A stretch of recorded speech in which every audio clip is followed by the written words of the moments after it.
Alors on va discuter bien sûr tous les trois, on va questionner l'engagement, les engagements humanitaires et politiques. On va aussi bien sûr parler de la crise migratoire, des crises aussi, parce qu'on remontera un petit peu l'histoire dans l'histoire et on verra quelles sont les différences ou pas en fonction des époques. On parlera politique parce que ça fait partie des engagements qui sont devenus importants pour vous, Antoine Laurent. Et on partira bien sûr de ce livre que vous avez écrit, un livre qui est un récit aussi en hommage à tous ces migrants, ces gens qui tentent de quitter et en grande partie la Libye et l'Afrique subsaharienne, qui sont d'ailleurs des milliers encore aujourd'hui. Je regardais le bilan de l'Organisation internationale pour les migrations qui chiffre à au moins 1369 personnes mortes en Méditerranée depuis le début de l'année en tentant de rejoindre l'Europe. On parlera aussi bien sûr de l'Europe qui est un point central de ces questions migratoires. Avant de parler de tout ça et de vraiment raconter votre parcours, qui est vraiment un parcours aussi de marin, puisque vous êtes un marin avant tout, fils de marin. Votre père a fait 2 fois le Vendée Globe et je crois que ça aussi c'est très important puisque il y a une philosophie aussi, une façon de regarder le monde différente en fonction du métier qu'on fait et les marins ont une façon vraiment particulière de voir le monde. Et je ne serai pas toute seule à un peu décrypter tout ça parce que vous allez aussi apporter votre connaissance dans ces questions-là. Pardon, je perds mes fiches, mais je vais y arriver. Pierrot Galoro, puisque vous êtes docteur en histoire et professeur des universités en sociologie à l'université de Lorraine. Vous avez aussi écrit quelques ouvrages, dont celui-ci paru en 2019 que je vais quand même citer parce qu'il est important, conflictualité, représentation et médiatisation de la violence et de la radicalisation.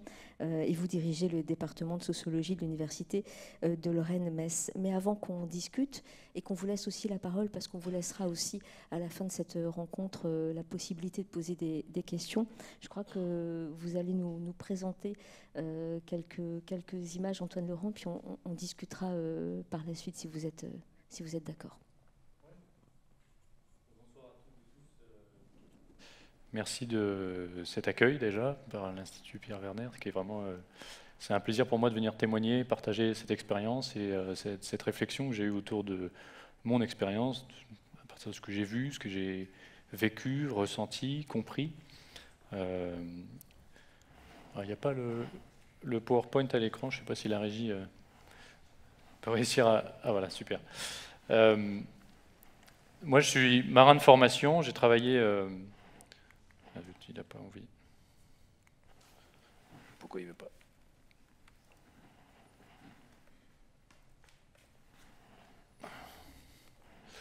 Super.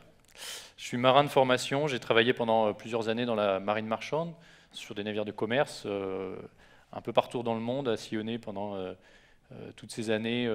À partir de 17 ans, j'ai pu découvrir cette mondialisation qu'on apprend dans les livres, à la télévision. J'ai pu en être le premier témoin très jeune, ce qui m'a permis d'ouvrir les yeux sur beaucoup de choses. D'abord comprendre que ma liberté, le confort dont on jouit en Europe, ne vient pas de nulle part, il vient de tout cet écosystème qui entoure notre société, toutes ces personnes qui travaillent tous les jours, chaque jour, ces millions et millions de personnes à travers le monde qui œuvrent pour faire fonctionner cette société, et donc prendre conscience que ma liberté, je la dois aussi à une population que je ne connais pas, qui est ailleurs et avec laquelle je partage un espace commun qui est cette planète. J'ai notamment travaillé dans le pétrole, c'est un peu paradoxal avec mon engagement actuel, mais ça m'a aussi permis d'apprendre beaucoup de choses sur des navires de prospection pétrolière, comme on le voit ici, qui avaient en charge de mesurer les champs pétroliers. Un monde bourré d'argent qui va certes dans le mauvais sens de l'histoire, mais qui aussi a façonné notre histoire. Tout un passé de ce milieu-là qui m'a aussi beaucoup marqué, parce qu'il y a cette logique conquérante, exploratrice au sens propre, qui a façonné la construction de l'Europe pendant des siècles, des décennies et des siècles, à travers les explorations passées, le colonialisme, et encore aujourd'hui par le fonctionnement de notre commerce. Et donc tout ça m'a mené quand même à cette prise de conscience, le temps passé à lire des livres, à observer l'écosystème qui m'entourait m'a fait dire que je crois mes libertés devaient servir, pas seulement moi-même, mais aussi les autres, notamment les personnes qui, elles, étaient contraintes, qui pouvaient aller jusqu'à perdre leur liberté, ce qui est à mes yeux le pire des peines. Et donc j'avais voulu mettre à profit tout cela, et j'ai vu qu'à ce moment-là, en 2015, il y a eu un événement qui a marqué tout le monde, la mort d'Alan Kurdi sur cette plage turque, qui m'a aussi bouleversé. J'étais dans les Caraïbes à l'époque, je le raconte, c'est le tout début de mon livre, sur un bateau, dans une chaleur agréable, mais sous un orage même, c'est la première phase que je prends. Et tout de suite, je me suis dit, cette image-là et toutes les autres que je pouvais voir à travers la presse, moi qui connais la mer, parce que j'y suis depuis que j'ai 5 ans, moi qui connais ses risques, son côté impitoyable, son côté stérile, neutre, sans cœur, je ne supportais pas de voir toutes ces familles traverser la mer Égée dans le froid, balayées par ce vent qui vient du nord. Et puis j'ai découvert qu'en Méditerranée centrale, autre théâtre d'opération, autre théâtre humanitaire, les drames étaient encore plus tristes, encore plus importants, avec jusqu'à 3000 morts par an, et malheureusement moins couverts par les médias et aussi par les acteurs humanitaires. Heureusement, l'ONG SOS Méditerranée s'est montée pendant cette période-là. D'autres ONG étaient déjà présentes, mais peu, avec des capacités d'action assez restreintes, mais SOS Méditerranée, une ONG franco-allemande, avait l'ambition très tôt de lancer un gros navire, sauf que ça nécessite un savoir-faire que j'avais et que d'autres à travers le monde avaient aussi. Et il y a eu cette convergence d'ambition qui a permis de lancer la mission Aquarius au début 2016. Moi, je l'ai rejointe en printemps 2016 comme sauveteur, à découvrir ce milieu humanitaire qui m'était totalement étranger. J'y suis rentré uniquement par cette motivation de marin qui est que eh bien, les principes de solidarité en mer sont intrinsèques à notre mission, parce que en mer, comme en montagne d'ailleurs, sans les autres, on n'est rien, parce que les éléments sont surpuissants. On ne peut pas les maîtriser, on peut les comprendre, on peut les anticiper, mais jamais les maîtriser. Et à partir du moment où, si nous avons un problème technique, ou que les éléments se mettent contre nous, eh bien, on compte, notre survie dépend essentiellement des autres, d'où qu'ils viennent, qui qu'ils soient. Et c'est un principe de base que j'ai retrouvé à bord de l'Aquarius, avec toutes les personnes qui venaient y converger. L'Aquarius, 80 mètres de long, qui a opéré entre 2016 et 2018, avait voilà, trois types d'équipage à bord, des marins, d'une société allemande qui était responsable du navire, nous, SOS Méditerranée, qui étions les sauveteurs, vraiment avec le profil, le mix entre maritime et secouriste, et puis il y avait Médecins sans frontières, qui avait cette responsabilité médicale de prendre en charge les rescapés une fois montés à bord. On travaillait entre la Libye et l'Italie, pour vous situer, qui est pas, la Libye étant pas le pays que tout le monde connaît le mieux, mais qui néanmoins a une histoire commune avec nous. Je vais passer tous les détails juridiques et géopolitiques parce que je n'ai pas beaucoup de temps, mais voilà, on était au large des côtes libyennes, à 15-20 000, donc c'est assez proche, une trentaine de kilomètres, à patrouiller dans les eaux internationales, au-delà des eaux territoriales. Et puis, on passait nos journées à veiller à la passerelle, avec des jumelles, avec nos radars. On avait le soutien de navires militaires aux alentours qui avaient des radars encore plus puissants, et puis des avions de Frontex, de l'armée, et même des avions humanitaires qui sont arrivés au fur et à mesure. Les journées commençaient généralement à 6 h du matin, un peu avant le lever du jour. On montait à la passerelle, et puis on commençait cette veille à découvrir au fur et à mesure, à la lueur du jour, de l'aube, l'horizon se découvrir. Et puis on cherchait éperdument cette tache blanche, parmi les autres taches blanches que formait la mer. On cherchait ces personnes qui arrivaient de nulle part, du sud, une espèce d'inconnu caché derrière l'horizon du sud. On savait qu'il pouvait y avoir à tout moment, la veille au soir, des départs, parfois 1, 2, et puis parfois des dizaines qui partaient le même jour. Donc on s'attendait sur une zone extrêmement large de près de 250 km à croiser comme ça, sans prévenir 150, 200, plusieurs centaines de personnes en détresse. Ça pouvait durer des jours, mais parfois aussi on avait un sauvetage directement dès qu'on arrivait sur place. Et dès qu'on avait une alerte, que ce soit par notre propre découverte ou parce que les autorités italiennes le détectaient par leur biais via des avions, on était envoyé sur zone en parfaite coordination avec les Italiens, qui à l'époque, en 2016, étaient bien heureux de nous voir. Et là, on lançait nos canaux, c'était branle-bas de combat, toutes nos procédures s'activaient, des procédures qu'on a mis du temps à mettre en place parce qu'à chaque fois, chaque jour, on découvrait de nouvelles situations, de nouvelles urgences, de nouveaux risques. Et puis, la plus grande priorité qu'on a décelée dès le départ, c'était toujours de sécuriser ces embarcations parce que les migrants avaient déjà vécu des semaines, voire des mois d'enfer en Libye. On en parlera tout à l'heure peut-être. Et puis ensuite, d'être dans ce milieu totalement inconnu qu'est la mer, au milieu de nulle part, passer une nuit dans le noir. Et puis nous, on arrivait souvent au lever du jour, découvrait le néant, pensait, après que les passeurs les aient menacés de les tuer avant qu'ils montent à bord, ils pensaient déjà être proches de l'Europe, alors que non, ils n'étaient qu'à 20, 30, 40 000 des côtes libyennes, alors que l'Europe, elle, est à 450 km. Et nous voyaient comme ça, débarquer de nulle part aussi. Il y avait une confrontation étrange entre nous, habillés en Robocop, et puis eux, pieds nus, au milieu de nulle part. Les femmes coincées au milieu, souvent avec des enfants, des nourrissons même. J'ai pu parfois, moi, avoir eu un nourrisson de quelques jours. Il y a même un de mes collègues sauveteurs qui a récupéré un nourrisson qui était encore connecté à sa mère parce qu'elle venait d'accoucher. Et vous imaginez que ces gens passent plusieurs heures en mer, sans eau ou avec très peu d'eau, sans nourriture, souvent malades du fait de leur passage en Libye, parce qu'ils avaient été en détention, soumis à l'esclavage, et torturés, frappés chaque jour, voire violés de manière collective, systématiquement pour les femmes et souvent pour les hommes. La priorité, c'était de s'éloigner de la panique, de préserver le brin de lucidité qui restait dans leur crâne, et puis de garder leur regard éveillé, de ne pas qu'ils tombent dans la frayeur, dans la peur, dans l'effroi, parce que la première chose qu'ils voulaient à tout prix éviter, c'était de retourner en Libye, avant même de mourir. Beaucoup nous disaient je préfère mourir en mer plutôt que de rester à souffrir en Libye. Alors il fallait le capter, on essayait de désigner le leader naturel, comme on dit souvent, et puis distribuer des gilets de sauvetage au cas où quelqu'un tombait à l'eau, faire ça le plus vite possible, évacuer les personnes les plus vulnérables, blessées, et faire des allers-retours entre l'embarcation et l'Aquarius. Et je vous mets une petite vidéo pour qu'on puisse poser le contexte, que vous voyez les images. Parfois c'est calme, parfois c'est simple, parfois, même dans le calme, ça peut partir en déroute. I got someone here! Drag him up!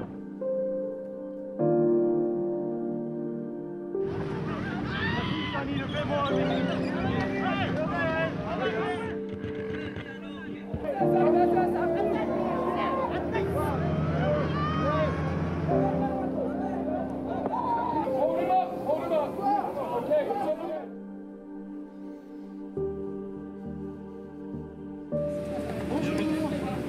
Ça va aller. Non.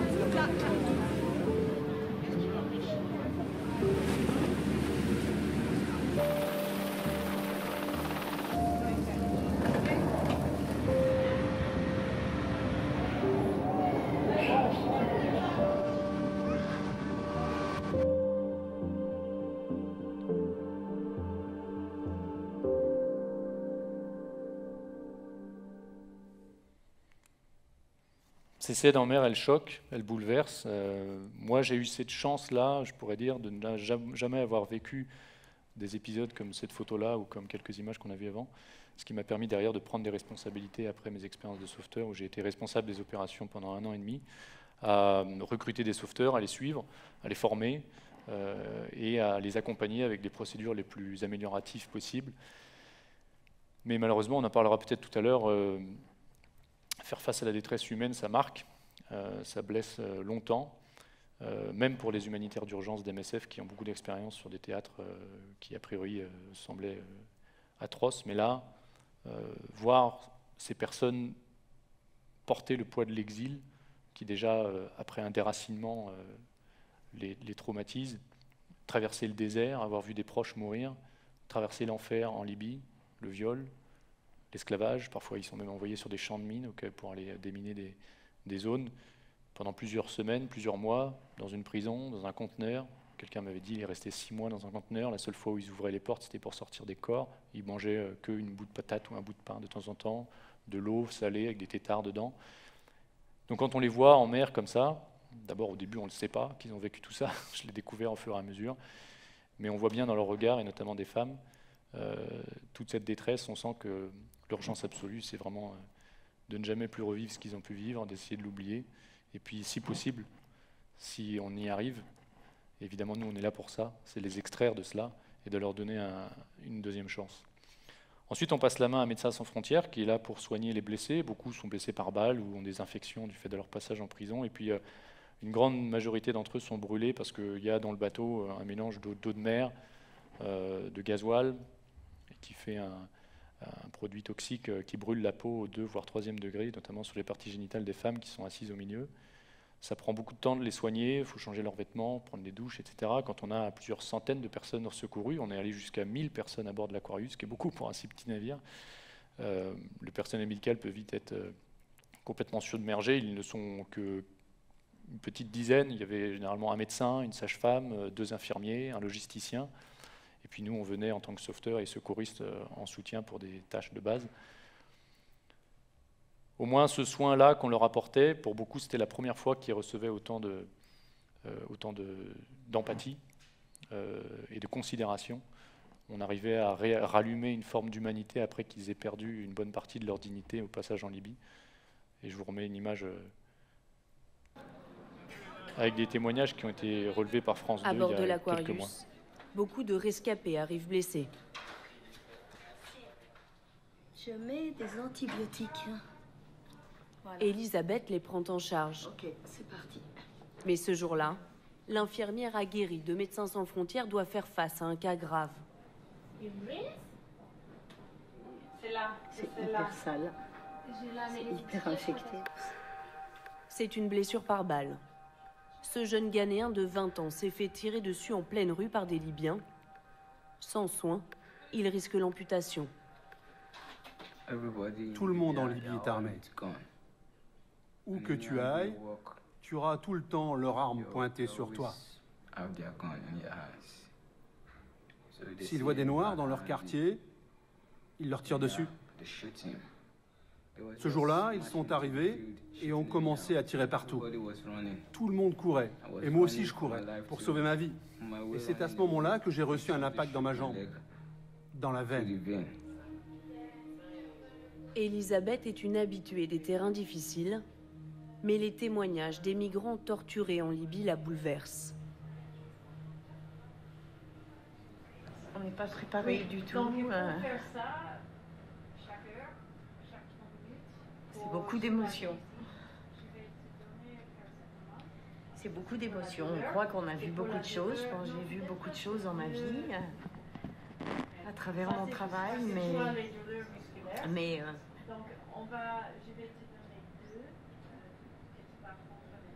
pas ça. Oui. Il y a les blessures physiques et celles qui ne se voient pas forcément, parfois plus profondes encore.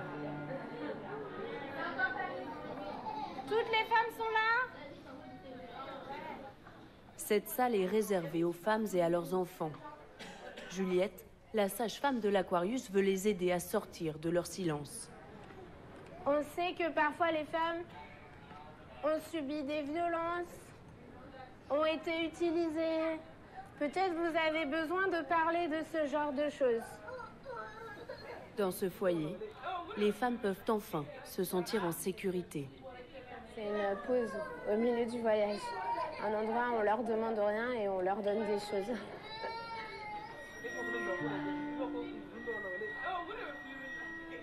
Nombreuses sont les femmes qui resteront mutiques, mais beaucoup demanderont à faire un test de grossesse pour savoir si elles portent l'enfant né d'un viol. Ah, tu veux venir avec moi? Nana Ezena est originaire de Côte d'Ivoire. Elle était venue en Libye pour tenter la traversée vers l'Italie. Mais dans la rue, des hommes armés l'ont kidnappée. Qu'est-ce que tu voulais me raconter alors? Parfois, j'ai du mal à parler. Ils sont venus, ils ont choisi les filles. Ils nous ont choisis, nous on était 5. Ils nous ont mis de côté. Il y avait une petite fille de 11 ans. Ils l'ont violée là-bas et ils l'ont laissée. 11 ans.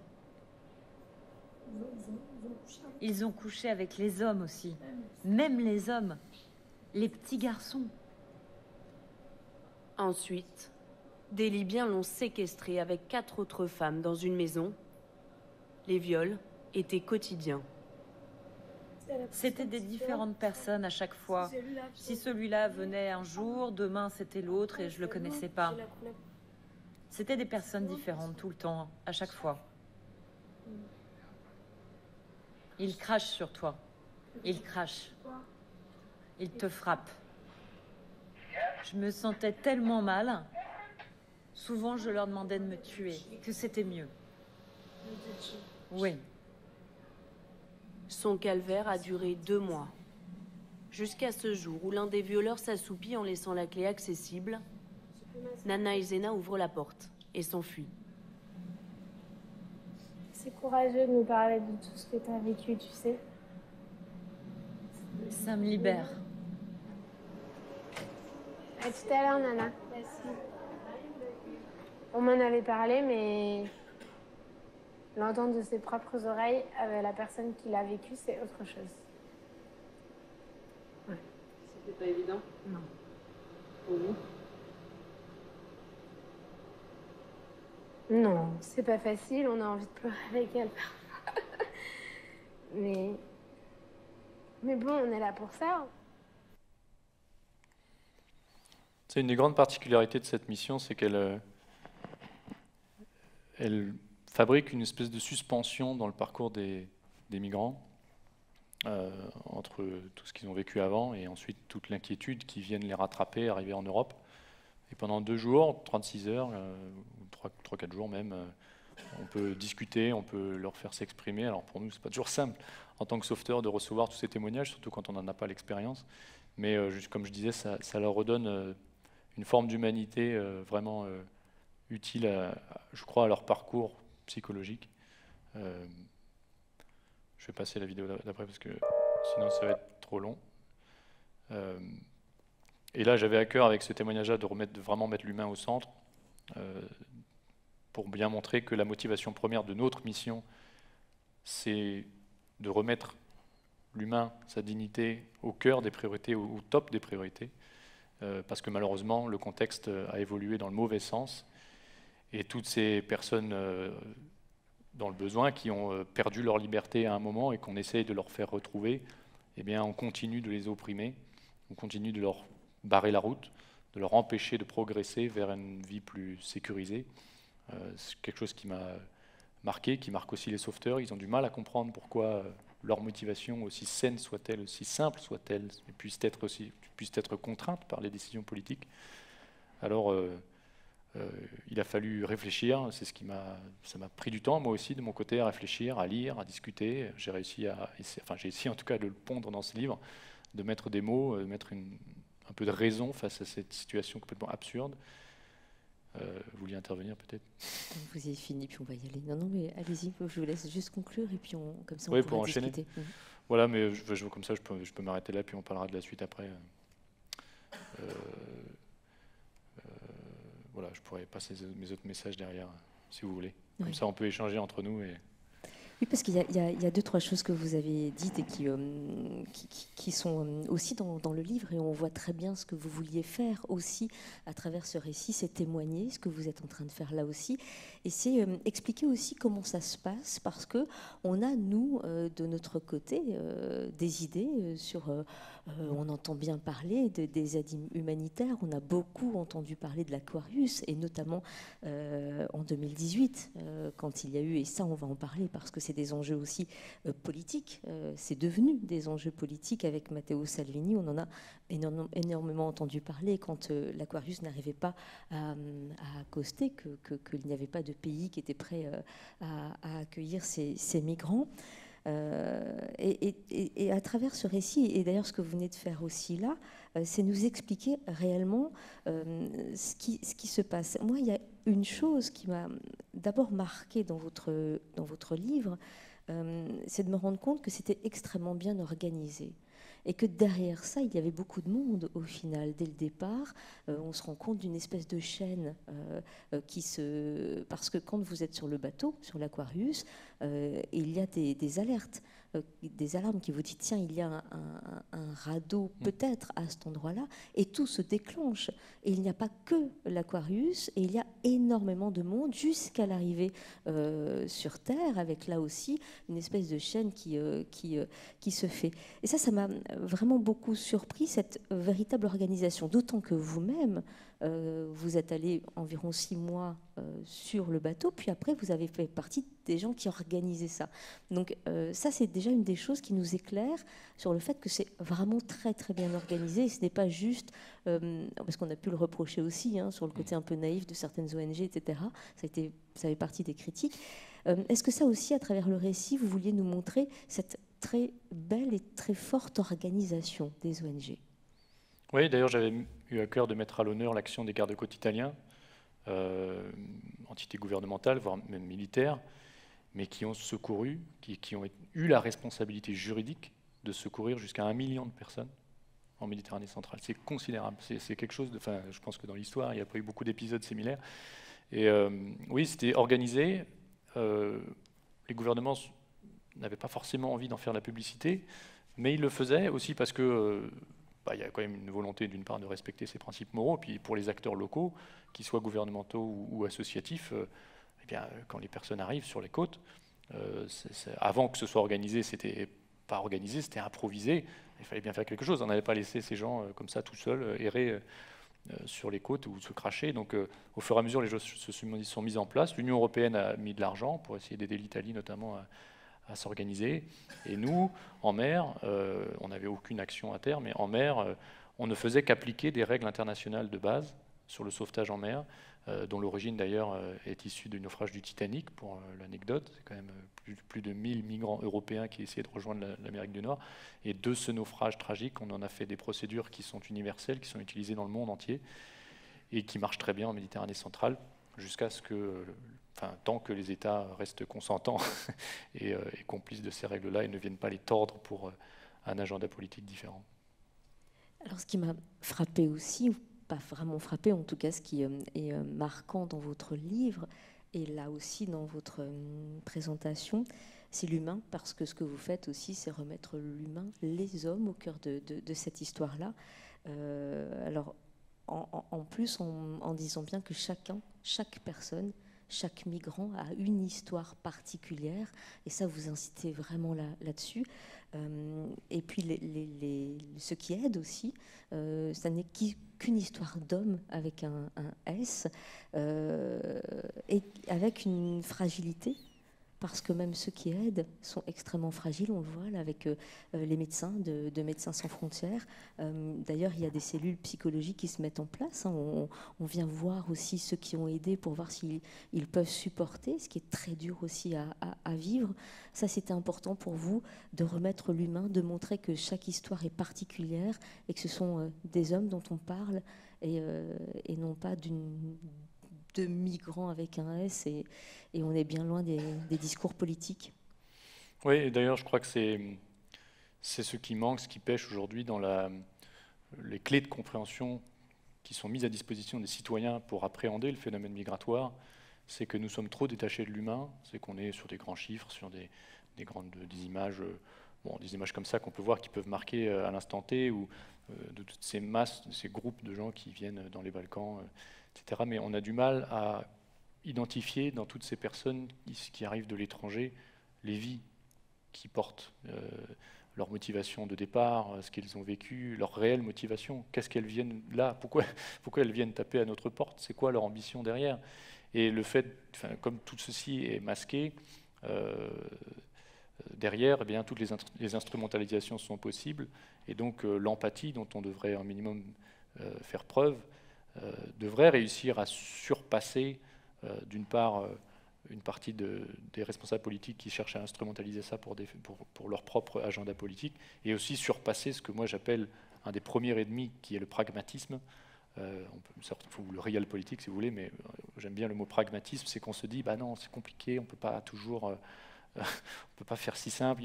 L'humanisme naïf, c'est sympa dans les livres ou pour des cours, mais des cours des étudiants, mais quand on est face à une réalité, on doit prendre des décisions difficiles, certes. La situation est complexe, mais je crois qu'il ne faut jamais oublier que quand même toute notre organisation, toute la sécurité que permet un État, la finalité c'est quoi? C'est d'assurer la sécurité des personnes, c'est de préserver leur dignité, qu'ils soient français, luxembourgeois ou étrangers.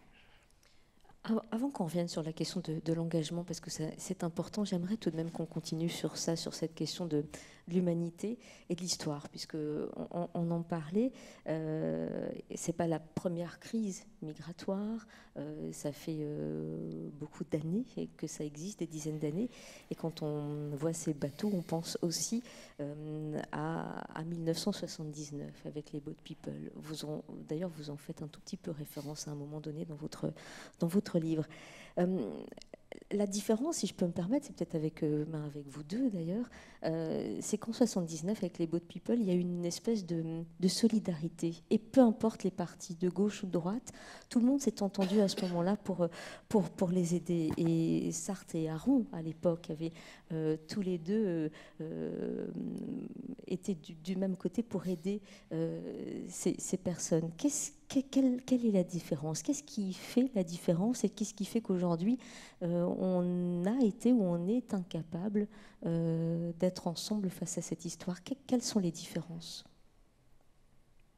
Si je peux me permettre, si on replace la question des migrations dans le long terme, donc on parle du Titanic, effectivement, le Titanic, ça a été une prise de conscience que la mer, c'est quelque chose de dangereux, et que les migrations sont des phénomènes qui sont naturels. Naturels dans le sens où, si vous prenez la dynamique des populations, c'est-à-dire comment une population, à un moment donné, va grandir, va baisser ou va rester stable. Il y a 4 variables. Pour qu'une population reste stable, pour qu'elle grandisse ou pour qu'elle baisse, il faut qu'il y ait des entrées et des sorties.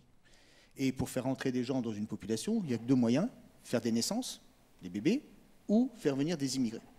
Et les gens qui en sortent, ce sont des gens qui décèdent ou des gens qui émigrent. Donc, ce qui veut dire que dans la dynamique des populations, la question de l'immigration ou de l'émigration, c'est une variable. Ce n'est pas un problème, c'est une variable. Le problème, c'est comment la population va monter, rester stable ou baisser.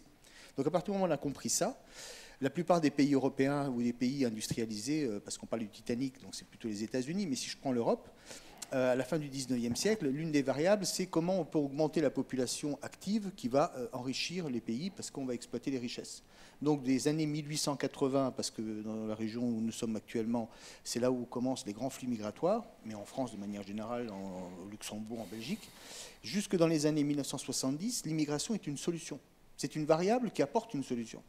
Et c'est à partir des années 70 où la même variable, les mêmes personnes qu'on a fait venir, qu'on est allé chercher, c'est-à-dire que beaucoup d'entre eux sont venus spontanément, évidemment, mais beaucoup de trains, je parle des trains qui partaient de la sidérurgie ou du charbon de notre région, allaient chercher des migrants en Italie, en Pologne, etc., parce que c'était un moyen de faire fructifier les richesses, et donc ils ont contribué un petit peu à faire monter les richesses. Dans les années 70, malheureusement, l'économie mondiale s'est inversée, et là, il y a eu un retournement à la fois des flux, mais aussi des représentations. Et quand je parle de représentation, je parle de 3 choses. Quand je dis représentation, le mot représentation, c'est remettre au présent des choses du passé. Représentation. Donc il y a des choses du passé où les flux qu'on faisait venir comme des solutions sont devenus dangereux. C'est un petit peu les hordes barbares qui viennent nous envahir, et plusieurs fois dans le livre, on lit cette idée du grand remplacement. Donc les flux négatifs, représentation. Dans représentation, il y a aussi qui représente, qui parle de ça. Et donc là, on a ce qu'on appelle en sociologie, ce qu'on appelle des entrepreneurs de morale, voire même de panique morale, qui vont instrumentaliser un phénomène qui est tout à fait naturel, la migration, en quelque chose de dangereux. Et donc ça peut être un parti d'extrême droite, ça peut être des médias, ça peut être un écrivain, etc. Et dans représentation, donc les images qu'on a dans la tête, c'est aussi la mise en scène. Et on voit bien que la mise en scène, elle s'effectue à partir des années 70-80, au moment où cette question des migrations devienne un poids pour les économies européennes qui commencent à présenter le migrant, mettre en scène, faire quelque chose de spectaculaire, le migrant comme quelqu'un de dangereux. Donc, si je prends l'histoire, la question du sauvetage de tous ces gens qui viennent, c'est pas nouveau. C'est pas nouveau. Si on prend le Titanic, c'est déjà avant 1912. Je peux prendre aussi les Arméniens qui vont fuir les massacres des Turcs. Je peux prendre les Russes blancs. N'oublions pas que c'est la France et l'Angleterre qui vont envoyer des bateaux en Crimée récupérer les troupes du général Wrangel en 1923. La France va même envoyer des troupes après la Première Guerre mondiale pour pouvoir contenir le péril rouge, le péril russe, etc. Donc là, les flux, on va les chercher, on les amène sur des bateaux, et l'un de ces bateaux ne s'appelait pas l'Aquarius, s'appelait le Régulus. Donc finalement, le mot « us », vous voyez, c'est le Régulus, sur lequel j'ai eu une chance folle, parce que mon épouse, c'était son grand-oncle, qui était le marin qui dirigeait ce Régulus, et j'ai toutes les archives chez moi de comment est-ce que ça s'est effectué. Et là, il y avait une volonté des États de faire jouer l'humanitaire. Et ensuite, cette question des gens qui demandent de l'aide, hein, ça commence avec les Arméniens, ça continue avec les Russes, ensuite ça continue avec les Italiens afro-rochites qui fuient le fascisme, ça continue avec les Espagnols qui fuient ensuite Franco, les Juifs allemands, et ici dans les archives luxembourgeoises, archives de Moselle, on a les mêmes cas de figure de gens qui sont des douaniers, des policiers, des militaires, et qui se retrouvent devant ce qu'en sociologie on appelle le choc moral. Le viol moral, ils sont là pour garder une frontière où on voit des gens qui arrivent et qui sont massacrés par les nazis, et ils sont là en plein hiver du côté de Forbach ou du côté de Perles, et qui se demandent qu'est-ce qu'ils doivent faire. Et à ce moment-là, eh ben, l'engagement il s'opère parce que ce sont des individus qui rappellent en fait à l'institution qu'elle a perdu de vue ce pourquoi elle est faite, c'est-à-dire de réguler. Une régulation qui est de poser des règles, évidemment, mais aussi de sauver, in fine, non pas la machine qui s'appelle l'administration, mais l'être humain. Et on peut continuer ensuite avec les années 70, avec le 11 septembre 73, avec Pinochet. Hein. Il y a aussi un autre 11 septembre qu'on a accueilli grâce à France Terre d'Asile, des bateaux qui allaient chercher ces gens-là. Et on continue avec les boat people après la chute de Saigon en 75. Et dans les années 80, qu'est-ce qui se passe? Et c'est là où on a une sorte de panique morale qui se met en place. C'est que l'immigration qui était vue sous différentes formes, immigration de travail ou immigration de sauvetage avec ces réfugiés, eh ben, elle est politisée avec la question sécuritaire et le discours de partis d'extrême droite, en France le Front National, mais il y en a d'autres un peu partout en Europe, hein, le Vlaams-Blok en Hollande et d'autres un peu partout, qui vont transformer le visage, et c'est important de parler du visage, le visage du migrant, non pas un migrant qui vient nous aider, mais un migrant qui vient nous spoiler. Et c'est cette inversion des années 80, le choc des années 80, qui fait que, eh ben, jusque-là, par exemple, les sciences humaines, auxquelles j'appartiens, n'étudiaient pas la question de l'immigration, parce qu'elle était étudiée à travers le monde ouvrier. On étudiait d'abord l'ouvrier avant de voir le migrant. Et dans les années 80, d'un seul coup, les sciences humaines, les sciences sociales se sont rendues compte que le migrant, c'était quand même le visage, c'est une relation spéculaire, c'est-à-dire un miroir dans lequel on s'observe. Et la manière de les traiter, c'est aussi une manière de montrer dans quel état est la société qui traite ces individus. Et donc les années 70-79, effectivement, les boat people étaient vus encore positivement. À partir de 83-84, c'est fini. C'est fini, c'est un regard beaucoup plus négatif qui est le produit de ces représentations à la fois mise en spectacle, le mot spectacle, l'étymologie du mot spectacle en français, c'est ce qui dirige le regard, c'est ce qui vous oriente le regard, et le regard a été orienté vers le danger et non pas vers l'humanité. Avec cette obsession sécuritaire, ça vous en parlez, ça fait partie des choses très importantes. La rupture, effectivement, elle est là, et cette obsession sécuritaire qui nous fait voir de façon hostile les ONG humanitaires. Antoine Laurent. Oui, voilà, c'est que l'étranger étant vu comme une menace pour certains, pour une minorité de l'échec politique, qui sont une forme très minoritaire des xénophobes, quoi, qui défendent un agenda politique suprémaciste, ils ont peur de l'étranger parce qu'ils ont cette crainte-là que je conçois, parce que s'ils la ressentent, on ne peut pas critiquer un ressenti. Ils ont peur de voir notre population remplacée massivement par des populations étrangères. Et il y a malheureusement, à mes yeux, dans la classe politique, l'ensemble de la classe politique, quelle que soit leur position, une très mauvaise lecture du phénomène migratoire. Et en fait, parce que cette minorité xénophobe s'est accaparée le sujet, notamment par exemple les sciences humaines, je ne savais pas, mais les sciences humaines n'étudiaient pas le sujet avant, et bien là, une classe très minoritaire de la classe politique s'approprie le sujet, en fait son propre récit, brandit les menaces telles qu'il les perçoit, et derrière, toute la classe politique réagit à cette manière de voir la migration. Et je considère donc que beaucoup des politiques migratoires qui sont mises en œuvre aujourd'hui sont terriblement cyniques. Mais pourquoi? Parce qu'elles se basent sur un diagnostic complètement erroné de ce qu'est le phénomène migratoire. Et une des signes de cela, c'est que beaucoup des mesures que l'on voit, on dit qu'elles sont répressives, et en fait, derrière, l'idée, c'est de faire de la dissuasion.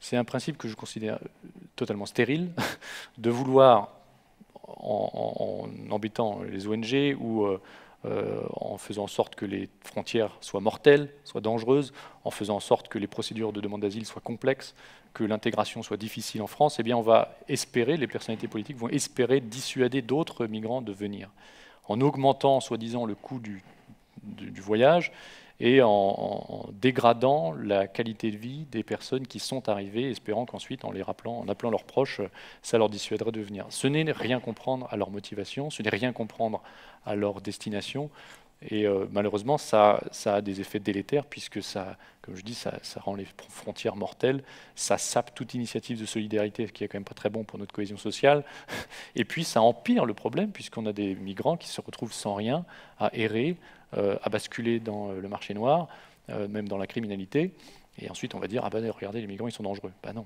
on a créé cette dangerosité. Et c'est une dangerosité qui est construite et qui est un petit peu, si on analyse ça froidement, c'est un peu schizophrène. C'est-à-dire que tant que la migration est libre, les individus circulent et rentrent chez eux. Parce que le but de toute immigration, c'est évidemment de trouver à un moment donné de quoi satisfaire des besoins primaires, se nourrir, manger, gagner de l'argent. Donc beaucoup de migrants, avant 1974, gagnaient de l'argent et renvoyaient de l'argent dans leur pays. Que ce soit les Italiens qui envoyaient les rimes, que ce soit les Sud-Américains qui envoyaient ce qu'on appelle les rimes, de l'argent, et un jour ils rentraient chez eux. Beaucoup de migrants que l'on croise dans les foyers de travailleurs migrants en France, leur rêve principal, c'est de rentrer chez eux.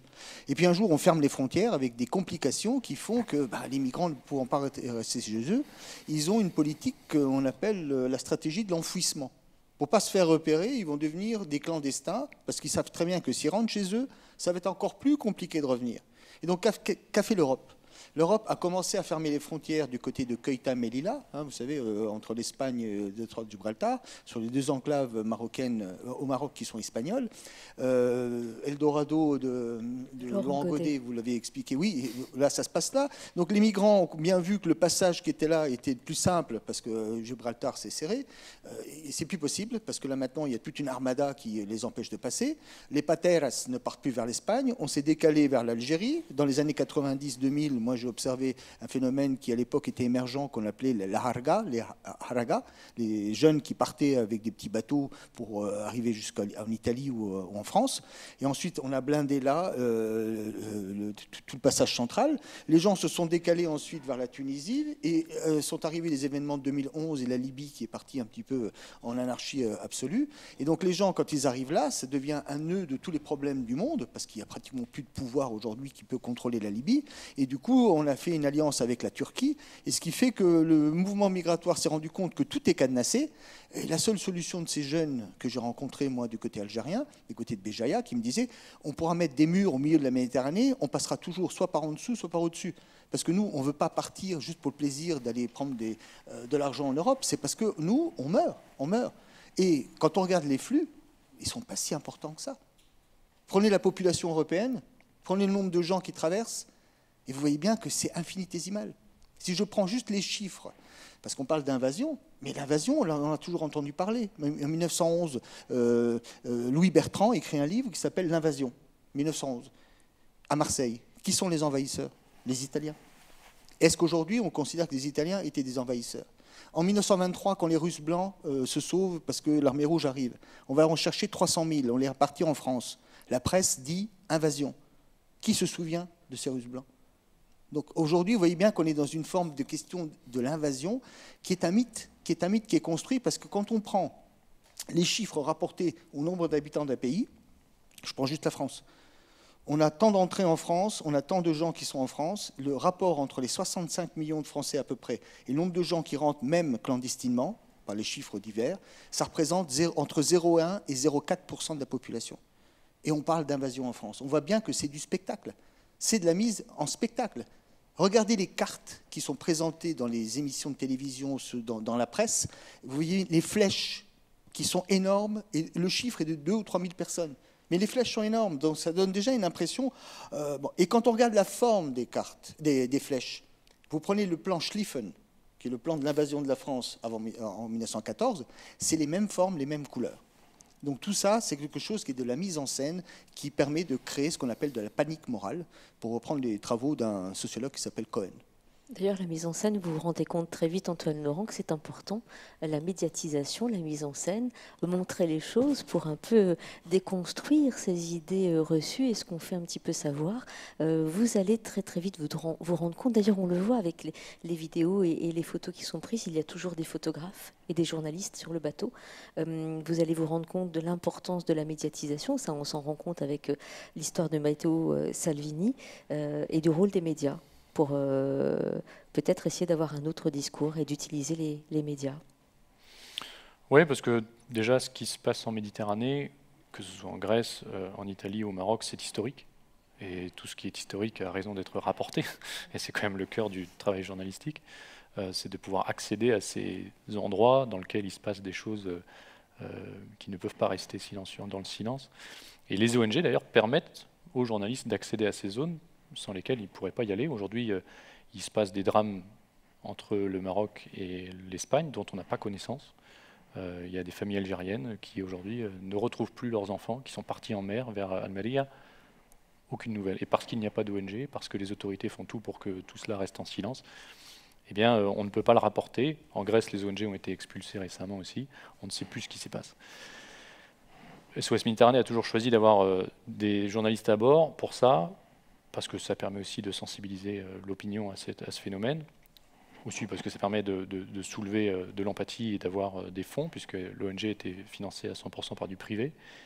Et puis, ça permet effectivement de donner une certaine pression politique, par ailleurs, pour peser, parce que malheureusement, les États, nous étions du côté du droit. Les États, eux, essayaient de tordre ce droit, et donc on essayait de trouver d'autres leviers d'influence. Parmi les critiques qu'on a faites aux ONG, vous avez été accusé, et notamment aussi votre ONG, de collusion avec les criminels. Hein. On a beaucoup dit ça à un moment donné, que si les bateaux n'étaient pas là, peut-être qu'il y aurait moins de migrants. C'est d'ailleurs un article, hein, je vous le citais, en fin 2016, qui accuse et qui, sous couvert d'une étude de Frontex, dit que effectivement vous feriez collusion avec les passeurs. Ça fait partie des choses qui... Et puis vous avez été aussi critiqué de naïveté, entre autres choses. C'est fou ce que les ONG ont pu être mal perçues et comment on a fantasmé autour de ce rôle et de ce travail. Bon, je crois que ça fait longtemps, sous couvert de paroles d'historiens, que l'extrême droite et le complotisme vont très bien ensemble. Et là, encore une fois, on en a eu la preuve, considérant qu'on pouvait trouver des liens de causalité évidents, par exemple, de relations évidentes entre des ONG et des criminels traiteurs d'humains, en se disant, bah, regardez, c'est logique, ils sont devant, ils font bateau-taxi, peut-être même qu'ils se font de l'argent dessus. Et moi, voilà, toute l'extrême droite était basée là-dessus. Derrière, les gouvernements sont partis de cette même rhétorique, sans aller jusqu'à nous accuser de faire du trafic d'êtres humains, quoique aujourd'hui des humanitaires sont mis en examen pour ça par les autorités italiennes, mais simplement de se dire, soi-disant en surfant sur du bon sens, bah, parce que vous êtes devant les côtes, ça permet aux passeurs de faciliter le voyage vers l'Europe, puisque vous pouvez récupérer les migrants et les envoyer en Europe. Si nous n'étions pas là, que se passerait-il? Eh bien, les gens partiraient quand même, parce que les passeurs qui les poussent à y aller dans ces conditions-là s'en foutent pas mal de savoir s'il y a 30, 40, 100 morts parmi les 200 qui sont à bord. Ils s'en foutent. Ce qui compte, c'est que les gens payent pour monter sur le bateau et partir. Donc ce taux de mortalité, qui n'est pas un fait, qui n'est pas un problème pour les passeurs, on ne peut pas accepter que des gens comme ça soient envoyés et que... Moi, je sais très bien, pour avoir vu ces bateaux-là, s'ils allaient jusqu'en Italie, soit ils coulaient avant, soit il n'y avait même pas 10% des gens qui survivaient. Et ça, les passeurs s'en fichent. Donc si ce n'est pas nous qui faisions ce sauvetage, ce seraient les navires gouvernementaux. Ils l'ont déjà fait beaucoup. Ils ne le font plus parce qu'ils n'ont plus envie et que la pression politique leur en fiche que non. Et donc, maintenant, c'est qui? C'est les navires de commerce qui ne sont absolument pas équipés pour le faire. On va se finir à traumatiser des marins philippins, chinois qui n'ont rien à voir là-dedans. C'est les navires de pêche, les navires de plaisance, etc. Donc autant mettre des professionnels à le faire. Les ONG ne sont là que pour boucher un trou, pour pallier une lacune, parce que ce sont aux États responsables de la sécurité en mer, c'est leur responsabilité juridique. C'est aux États de le faire, de les coordonner, de mettre en œuvre les moyens, etc. Alors, il y a quelque chose qui a toujours pu tenir et sauver les ONG humanitaire en mer, c'est le droit maritime qui quelque part dépasse tout dans une certaine zone, on va dire, de la mer. Ça fait partie des choses aussi importantes. Je vais vous lire juste pour comprendre effectivement le seul rôle d'une ONG, en tout cas des sauveteurs en mer. Autant dire que ce n'est pas pour l'argent que nous le faisons, ni pour la gloire ou par idéologie, mais bien parce qu'il nous semble insupportable de voir des gens se noyer sans tout faire pour les aider. Nous ne sommes ni des héros, ni des humanistes naïfs. Nous sommes des secouristes engagés pour préserver la vie là où elle est menacée. Ce n'est pas plus compliqué que ça. Ouais, l'humanisme naïf, c'est un terme qui avait été pris par Emmanuel Macron à un moment, qu'il a glissé devant des journalistes en off. Et en effet, pour moi, c'est au-delà c'est pas idéologique, c'est au-delà d'idéologie. C'est que être humaniste, c'est certainement une idée de l'humain, c'est une idée de la société, mais j'ose espérer que nous n'aurions plus à en faire un débat. Or, malheureusement, des personnalités, en l'occurrence xénophobes ici, remettent ça en cause. Il faut bien voir que le danger des gens qui se revendiquent xénophobes et qui ont surtout cette vision suprématiste remettent en cause les droits de l'homme, remettent en cause ces principes universels que l'on a inscrits largement dans le droit international, national, etc. Ils viennent remettre ça en cause. Le danger, il est là, en fait. Donc la naïveté, c'est de croire que nous ne serions pas menacés par cette minorité complètement idéaliste et idéologique, justement, à venir remettre en cause les droits humains. Et c'est ce que je disais tout à l'heure sur le pragmatisme. Moi, je le vois encore aujourd'hui dans mon combat pour l'écologie. On a du mal à mettre l'ordre dans les priorités. Et le pragmatisme vient de nouveau, là, remettre en turbulence les choses, parce qu'on dit, non, c'est pas possible, c'est trop compliqué de faire bouger une société, donc il faut rester pragmatique. Mais la naïveté, sur le changement climatique comme sur les droits humains, c'est de ne pas préserver les priorités. Alors justement, c'est certainement cette méconnaissance que l'on a pour beaucoup de la géopolitique et aussi de la situation dans certains pays. La Libye, vous le dites aussi, on connaît mal aussi, et la situation est catastrophique, et ce serait peut-être effectivement par là qu'il faudrait commencer, c'est rappeler ce qui se passe ailleurs dans le monde, le fait d'être marin et d'avoir navigué, parce que ça part aussi de là, l'engagement qu'on peut avoir et les connaissances. Vous avez commencé tout de même, vous le disiez tout à l'heure, même si c'était pour le pétrole, d'ailleurs ça vous a fait prendre conscience de la mondialisation et des dangers, de peut-être se déplacer ailleurs, dans d'autres pays, de se rendre compte du monde et de déplacer un petit peu la focale et de ne peut-être pas avoir un seul regard un peu autocentré. C'est peut-être certainement l'erreur qu'on a pour beaucoup, et de méconnaître ce qu'il se passe dans le monde. Et je crois que ça, c'est important de le rappeler. Oui, en fait, c'est d'une part prendre conscience de certaines réalités qui nous sont étrangères, parce que d'autres civilisations ont évolué différemment de la nôtre, mais c'est aussi prendre conscience du lien qu'il y a entre nous et eux, entre notre mode de vie et leur mode de vie, et notamment, évidemment, les inégalités que l'histoire a façonnées entre certaines régions dans le monde, certaines populations et la nôtre. Et notre responsabilité. Et donc notre responsabilité dans ces inégalités qui sont quand même la base de la migration. Et puis, il faut prendre conscience que quand on parle de l'émigré, il est dans son pays, il part.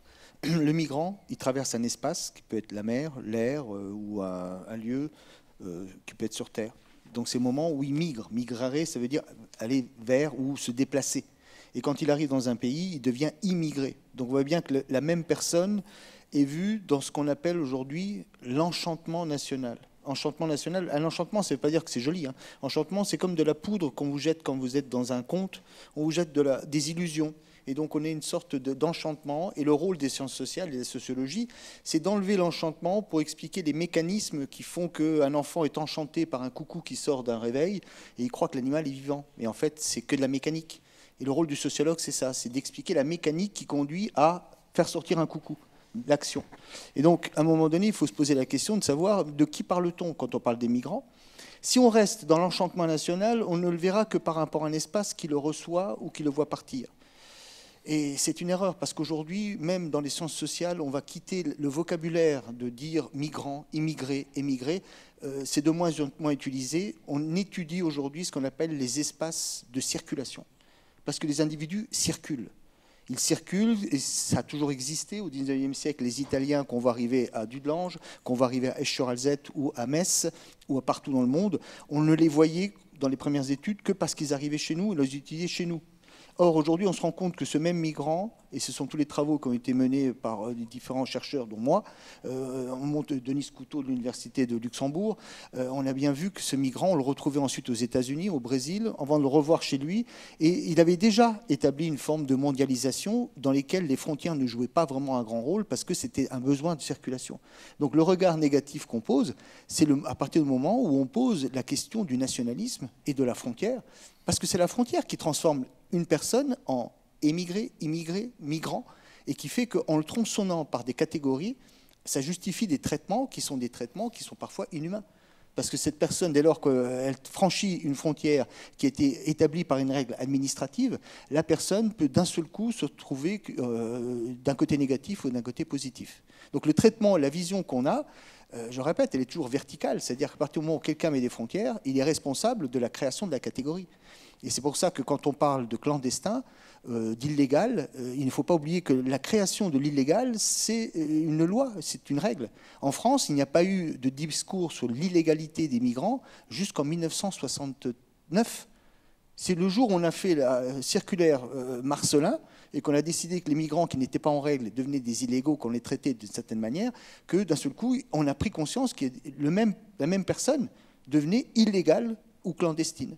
Il n'y a pas d'illégal, il n'y a pas de clandestin s'il n'y a pas un État qui crée une règle pour créer le clandestin. Le clandestin n'est pas naturel, c'est un produit, c'est une construction. Vous utilisez très très peu le mot migrant d'ailleurs dans votre livre. Vous les appelez les déracinés de temps en temps, ou d'autres mots. Et puis c'est souvent des femmes, des hommes, des enfants. Il y a quelques prénoms aussi. J'ai été touchée par le témoignage tout à l'heure de la jeune fille qui racontait, on a tous été touchés je crois, qui racontait les viols. Et dans votre livre, il y a aussi à un moment donné une rencontre que vous faites avec une jeune femme qui lui ressemble peut-être un peu et qui vous parle aussi de la raison pour laquelle elle a quitté son pays. Je crois que c'est aussi la Côte d'Ivoire, ou je ne sais plus, mais voilà. Oui. Pour échapper déjà aux violences et au mariage forcé, et qui, arrivée en Libye, s'est elle aussi fait violer. Et elle vous dit, je ne suis même pas sûre que je pourrai un jour avoir des enfants. Ça fait partie des choses qui touchent. Tout au long de votre livre, on sent que dans cet engagement et dans votre rapport à ça, vous êtes passé par toutes les émotions possibles. Il y a au début l'angoisse de savoir si vous êtes capable. Vous vous posez la question de savoir, d'ailleurs, c'est la présidente de l'ONG qui vous demande comment vous aborderez tout ça, donc de savoir si effectivement comment je vais aborder ça. Puis après, il y a la fierté. Vous le dites, la fierté de sauver des personnes. Il y a la rage qui vient, puis petit à petit la colère, parce que c'est aussi ça. Et la colère, je voudrais qu'on aborde cette question-là, parce que c'est la colère qui vous fait vous engager en politique. Parce que vous vous rendez compte des limites des ONG. Alors certes, on sauve des vies humaines, c'est tout ce qu'on fait. Je vous ai cité tout à l'heure, on sauve, mais ça s'arrête là. Et vous vous êtes dit, vous, à un moment donné, à même pas 30 ans, que ça ne suffisait pas et que vous vouliez aller plus loin pour pouvoir effectivement vous engager plus. Et là aussi, vous écrivez, ou vous posez la question, suis-je disposée à brûler ma jeunesse dans une action qui n'a pas vocation à résoudre cette crise? Ne pourrait-on pas tenter autre chose que simplement assurer le soin curatif de victimes d'un drame destiné à perdurer? C'est cette colère, cet empêchement, cette incapacité, et finalement de se dire finalement les choses ne bougent pas, qui vous ont donné l'envie de vous engager en politique. Oui, c'est ça. Malgré tout le respect que j'ai pour les gens qui sont dans l'humanitaire depuis longtemps et qui vont continuer de l'être, je ne me suis pas senti d'y rester. La colère, c'est une forme de conversion de l'indignation ou de la rage en quelque chose de plus rationnel. On a une prise de conscience, on arrive à trouver des causalités. Et c'est ces causalités que j'ai voulu aller attaquer, en portant avec moi toutes les convictions qui se sont forgées en moi à travers cette expérience. Et j'ai bien vu que cette crise humanitaire, déjà, bon, d'une part, elle n'est pas nouvelle, comme vous le disiez très bien, et puis elle ne va pas s'arrêter demain, quelle que soit la façon dont les ONG travaillent. Et moi, je sentais que j'arrivais au bout de ma plus-value. J'ai réussi à contribuer à la mise en place de cette mission. Et derrière, qu'est-ce qu'on pouvait faire de plus? Malheureusement, en mer, on ne pouvait pas faire grand-chose de plus, même si c'est déjà beaucoup, puisqu'on embarquait les gens, on les envoyait en Italie ou ailleurs. Et puis derrière, le parcours continuait, qui pouvait aussi être très difficile, mais heureusement, d'autres ONG, d'autres assos où les gouvernements prenaient la suite. Mais ce qui me démontait, et d'ailleurs ce témoignage de cette femme que j'ai croisée 6 mois avant de partir, de quitter cette mission, ça m'a fait un déclic, où elle m'a parlé de son parcours, et justement elle m'a dit, je crois que je ne l'avais pas mis dans le livre, mais elle m'a dit là où elle habitait en Côte d'Ivoire, elle avait en face de chez elle, sur la côte, une plateforme pétrolière. Et ça m'a fait un peu déclic. Je me dis, bah voilà. Et justement, ce fameux lien entre nous et eux, puisque ce pétrole, c'était quand même majoritairement pour nous. Côte d'Ivoire dépense du pétrole, mais c'est quand même avant tout nous-mêmes qui le consommons. Je me suis dit, on a le pouvoir d'améliorer le sort de ces personnes. On l'a le pouvoir. Ce n'est pas une fatalité que de laisser ces gens périr, ou ni même de les laisser se déraciner, les laisser se faire broyer, être forcés de fuir parce qu'ils se retrouvent en insécurité. Cette insécurité qu'ils subissent et qui les écrase et les font partir, nous en sommes en partie responsables. Il ne s'agit pas de se blâmer tout seul, mais bien sûr que nous en sommes en partie responsables. Et cette part de responsabilité que nous avons, eh bien, j'ai estimé que c'était de notre devoir, pour notre génération, de s'y atteler, de réduire cette pression. Et puis au-dessus de tout ça, c'est une prise de conscience que j'ai eue aussi à cette époque et ensuite. Et par la suite, c'est sur la question climatique, qui est quand même extrêmement importante, notamment pour la génération qui vient. Parce que beaucoup de ces gens aussi que j'ai croisés, ces migrants, étaient partis pour des raisons climatiques. Ça ne se catégorise pas comme tel, parce que c'est toujours un croisement de facteurs qui pousse à leur émigration. Mais beaucoup, et notamment je pense à ce qui se passe autour du lac Tchad, c'est un bon symbole de ce qu'est la migration climatique, mêlée à tout un tas d'autres problématiques locales. Voilà, la sécheresse crée des conflits locaux pour la quête de ressources, et puis là-dedans se greffent les considérations politiques, religieuses, etc. Et puis ça fait des tensions, ça fait des émigrations internes, et puis ça vient, et puis ça entraîne des migrations économiques par ailleurs, pour les générations suivantes par exemple, qui n'ont pas d'espoir. Et cette insécurité qui n'est pas que matérielle, qui peut aussi être mentale, je mettais le mot espoir là, et puis je pense que vous parlez très bien des personnes issues du Maghreb, Tunisie ou Algérie ou Maroc, qui ne sont pas des pays de la misère noire. Il y a beaucoup de pauvreté, mais c'est des pays dans lesquels il y a quand même un système qui fonctionne plus ou moins. Mais c'est avant tout le désespoir qui pousse ces gens à partir. Et pareil, sur ce désespoir, on a une part de responsabilité sur l'histoire, mais aussi sur les futures années. Quand quelqu'un bouge, parce que vous avez bougé, c'est-à-dire que vous étiez dans une forme de confort matériel, confort peut-être moral.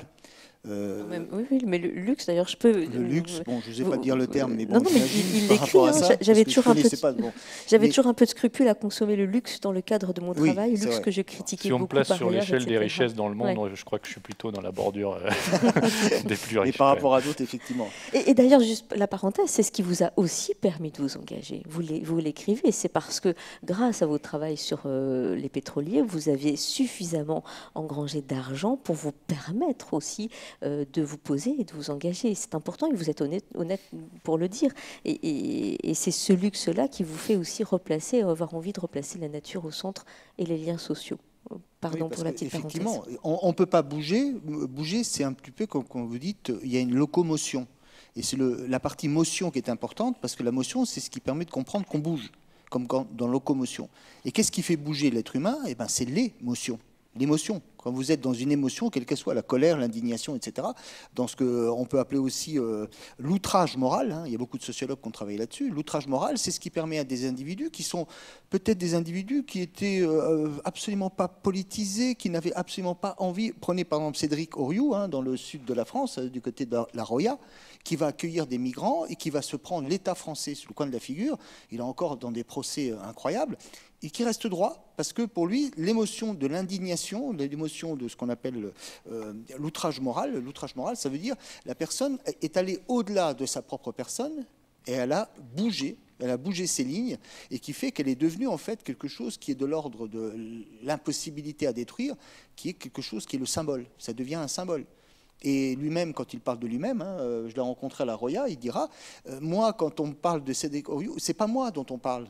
Moi-même, je suis un type simple, j'ai ouvert un centre Emmaüs maintenant pour faire vivre des gens, mais il fait ce qu'il a l'impression de devoir faire, c'est-à-dire qu'il reste debout. Et l'émotion, c'est ce qui permet en fait aux individus de bouger. Vous ne bougerez pas si vous n'êtes pas ému, vous êtes ému dans le sens de émotion, bouger. Et donc l'indignation, c'est le moteur principal, comme toutes les émotions, la joie, la colère, etc., qui permettent aux individus de bouger. Et donc, évidemment, dans ces cas-là, on le voit bien dans le livre, il y a une sorte de glissement, parce que vous êtes dans ce que je pourrais appeler une forme de carrière. C'est pas moi qui ai inventé le mot carrière, c'est un sociologue qui s'appelle Howard Becker. Howard Becker qui dit que quand quelqu'un fait quelque chose, un résistant par exemple, il y a une carrière de la résistance. C'est-à-dire qu'il faut qu'à un moment donné, comme quand vous êtes avec une profession, vous montez votre carrière parce que vous allez avoir des compétences par les diplômes, vous allez avoir une expérience et qu'ensuite vous serez bien dans la carrière. Donc la carrière professionnelle, on peut faire le parallèle sur la carrière du militant.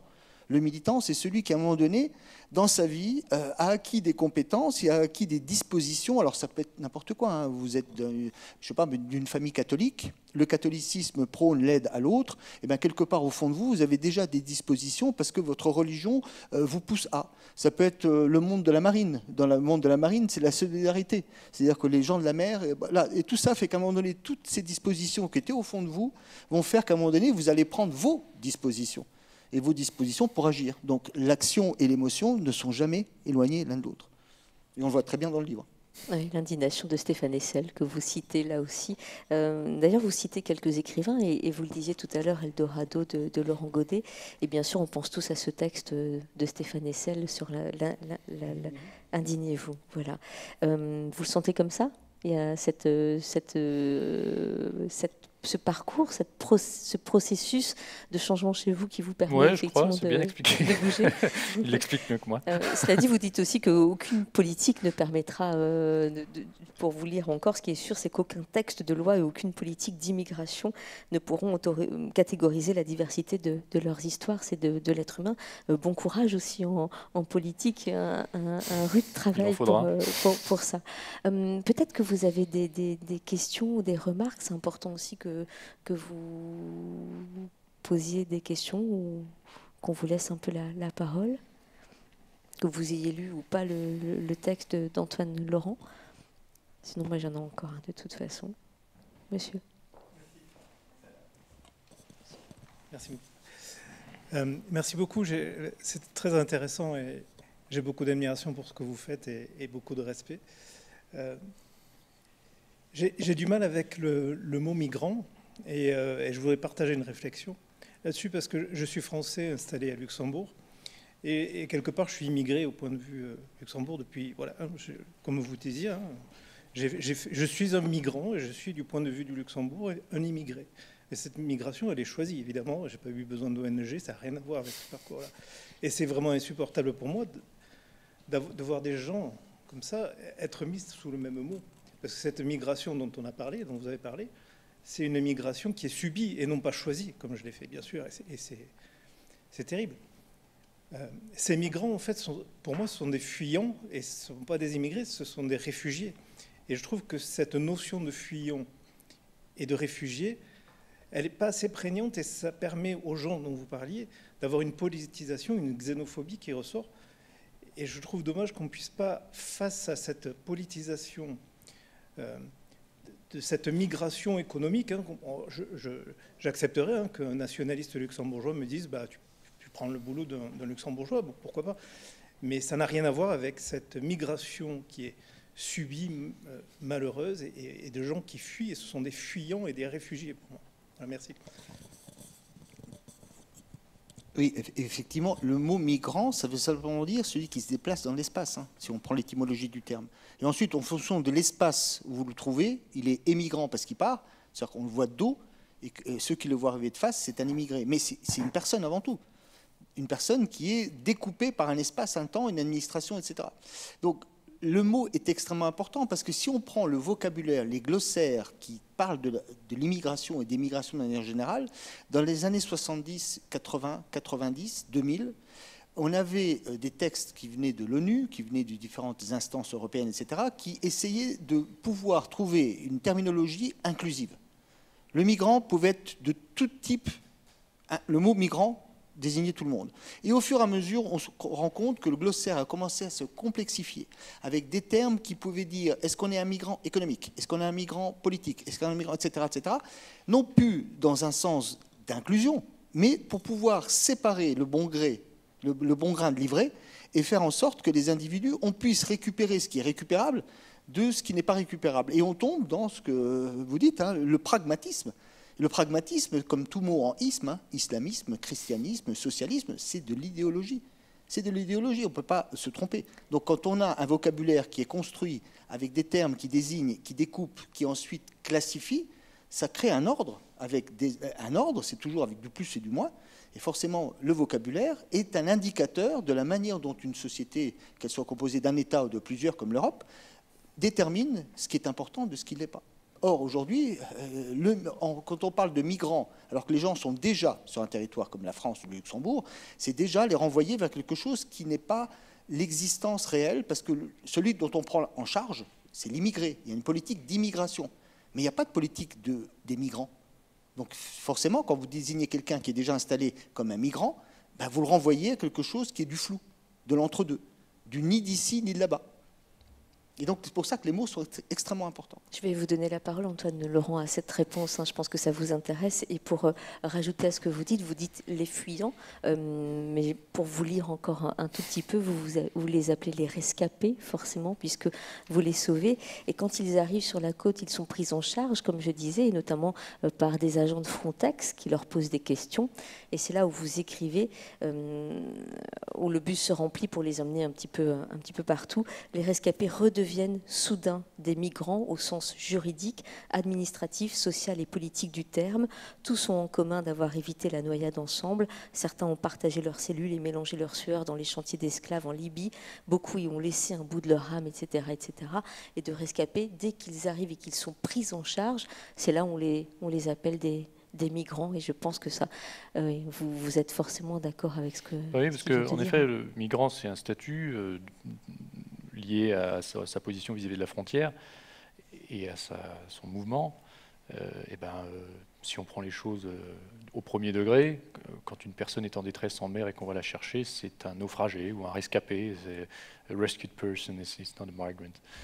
Et juridiquement, en plus, une des raisons pour laquelle on utilise ce terme en permanence, c'est bien parce que une personne qui sort d'un naufrage, l'État qui s'est chargé de la coordination de son sauvetage a la responsabilité juridique, légale, de l'envoyer dans un port sûr. C'est pas anodin. Vu la situation en Méditerranée centrale, c'est quelque chose sur lequel on s'est beaucoup appuyé, qui est certes du droit mou international, mais qui avait quand même tout son sens. Et ce qu'on voulait à tout prix éviter, c'était le renvoi en Libye, qui est non seulement contraire au principe onusien lié aux réfugiés par le concept de non-refoulement, mais c'est aussi d'abord sur le plan maritime, on n'a pas le droit de renvoyer quelqu'un comme ça dans un port dans lequel sa sécurité n'est pas assurée. Dans tous les cas, peu de gens en Europe ont l'obligeance de les nommer des rescapés, alors que tout dans leur parcours leur attribue cette définition. Les principes d'humanité nous sommes de considérer ces étrangers avec respect et non avec défiance et en les stigmatisant. Écrivez-vous. Oui, et c'est d'ailleurs ce que je disais tout à l'heure sur la nécessité de revenir à l'humain et à aider les citoyens que je qualifie pour une grande partie d'entre eux comme étant des sceptiques vis-à-vis du phénomène migratoire, à ne pas réussir à appréhender le sujet, à être un peu influencé par tout un tas de discours, y compris humanistes, mais de ne pas réussir à se faire sa propre idée. En revenant sur l'humain, on arrive, je l'espère, à faire en sorte que l'on puisse considérer ces étrangers devenus immigrés comme nos semblables. Et à partir de là, si on atteint cet objectif-là, beaucoup de choses sont possibles. Et le gros souci, c'est qu'effectivement, ces fameux xénophobes, dont j'arrête pas de parler, mais c'est quand même le cœur du problème, font tout pour que nous n'ayons pas à les considérer comme des semblables et que donc, juridiquement, on puisse, on ne soit pas responsable de leur propre sécurité, que politiquement, on ne sente pas d'empathie collective à devoir aller les aider, les accueillir, les entretenir, etc. Donc oui, il y a, dans ces principes humanistes de base, il faut aller chercher la protection de leurs droits fondamentaux, et ça passe par une considération égalitariste de leur statut. Il y a un micro qui arrive. J'avais une question d'abord pour le sociologue. Quand nous regardons les étrangers, est-ce que nous avons une attitude différente sur la base de leur apparence? Est-ce que la couleur de peau ou le fait de porter un voile fait qu'on les voit comme étrangers alors qu'on les aurait acceptés plus facilement comme migrants, pas tout à fait étrangers s'ils nous ressemblaient physiquement? Et une question pour M. Laurent. Vous dites très justement qu'une ONG humanitaire ne peut que soigner des symptômes. Est-ce qu'une ONG de développement est quelque chose qui va beaucoup au-delà, ou est-ce que c'est également quelque chose de très superficiel compte tenu des enjeux et il faudrait, je dirais, aller avoir un niveau très différent de politique pour vraiment faire bouger des choses? Je vais essayer de vous répondre. C'est un cours qui s'appelle le cours sur l'altérité qui fait 30 heures. Je vais vous répondre en 2 minutes. Vous allez voir, je suis presque capable. Je vais essayer, c'est un record pour moi-même. J'espère que je serai filmé, comme ça je pourrai utiliser le cours en 2 minutes. L'altérité, c'est quoi? C'est l'autre et moi. Et c'est un rapport d'équilibre entre la différence, parce que moi je ne suis pas l'autre et l'autre n'est pas moi, donc il y a déjà une idée de différence là-dedans. Mais en même temps, on est égaux. Pourquoi? Parce qu'on est des humains. Bon. Donc, malgré la différence, il y a de l'égalité. Différence et égalité sont compatibles. Jusqu'au jour où ce fameux équilibre entre la différence d'un côté et l'égalité de l'autre est toujours comme ça, bien à plat. Si je pousse en disant, je vais quand même me rendre compte que la personne est trop différente, donc j'appuie sur la différence, l'égalité va baisser. Et si l'égalité baisse, à ce moment-là, la personne que je vois comme un humain, comme mon égal, ça va devenir quelque chose qui n'est pas de l'humain, qui va devenir une chose, qui va devenir un végétal ou un animal. Et c'est ce qui va permettre ensuite cette altération de l'altérité, parce que c'est la même racine, altérer, etc. Et ben, l'altération de l'altérité, c'est l'équilibre différence-égalité, c'est ce qui va me permettre de mettre les gens non plus dans la case humaine, mais de les mettre dans la case animale, chose ou végétale.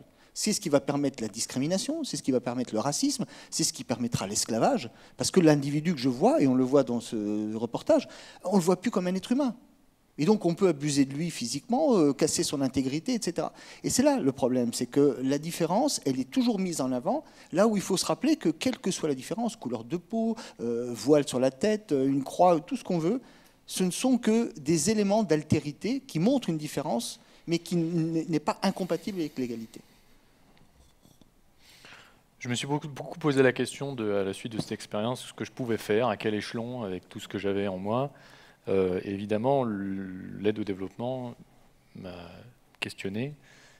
J'ai discuté avec plein de gens, j'ai vu des gens de l'AFD, l'Agence française de développement au Côte d'Ivoire notamment, et des ONG qui faisaient aussi de l'aide au développement là-bas. Ce que font ces ONG, ces organisations, qu'elles soient publiques ou privées, c'est bien plus que du curatif, c'est du préventif quand même. Pour beaucoup, oui, il faut quand même le distinguer de l'humanitaire d'urgence, qui déjà n'est pas le même métier, et puis surtout n'est pas le même cible.